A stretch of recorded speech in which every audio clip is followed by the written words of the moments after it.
dear friends, my name is Bhavya Bibi. I am coming from Alappuzha. ഞാൻ explain ചെയ്യാൻ പോകുന്ന question ഇതാണ്. The length and breadth of a rectangular playground are 60 meter and 20 meter respectively. If there 50% increase in length and 50% reduction in breadth, what is the perimeter of the ground? ഇവിടെ പറഞ്ഞേക്കുന്നത് ഒരു rectangular playground length എന്ന് പറയുന്നത് 60 മീറ്ററും breadth എന്ന് പറയുന്നത് 20 മീറ്ററുമാണ്. 50% increase in length എന്ന് പറഞ്ഞാൽ 50% എന്ന് പറഞ്ഞാൽ ഹാഫ് കൂടി എന്നാണ് അർത്ഥം.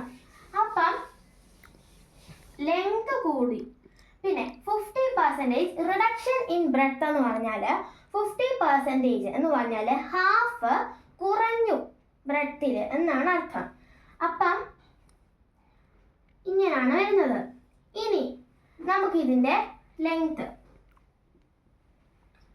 അതിന് വേണ്ടിയിട്ട് 50% ഇൻക്രീസ് ഇൻ ലെങ്ത് എന്ന് പറഞ്ഞാൽ 60യുടെ ഹാഫ് എന്താണ്? 30 60 പ്ലസ് 30 ആയി. അപ്പം 60 പ്ലസ് 30 എത്രയാണ്?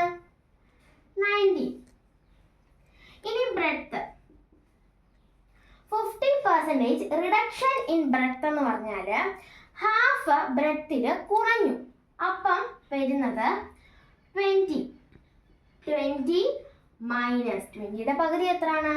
10 is equal to 20 minus 10 is equal to 10. അപ്പം ഈ പുതിയൊരു റെക്ടാങ്കുലർ പ്ലേഗ്രൗണ്ട് ലെങ്ത് എന്ന് പറയുന്നത് 90 മീറ്ററും ബ്രെഡ്ത്ത് എന്ന് പറയുന്നത് 10 മീറ്റർ പോയി. ഇനി നമ്മളോട് എന്താ ഇവിടെ ചോദിച്ചിരിക്കുന്നത്? What is the perimeter of the ground? ഈ ഗ്രൗണ്ടിന്റെ പെരിമീറ്റർ കാണാനാണ് ചോദിച്ചിരിക്കുന്നത്. അപ്പം ഒരു റെക്ടാങ്കിളിന്റെ പെരിമീറ്ററിന്റെ ഇക്വേഷൻ എന്താണ്? 2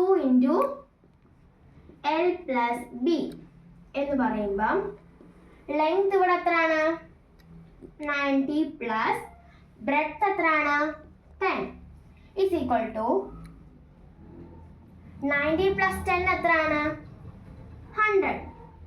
2 × 100 ഈസ് ഈക്വൽ ടു 200 മീറ്റർ. അപ്പോൾ നമുക്ക് ഇവിടെ ആൻസർ ആയിട്ട് വരുന്നത് 200 മീറ്റർ. ഓപ്ഷൻ സി ആണ്. Thank you.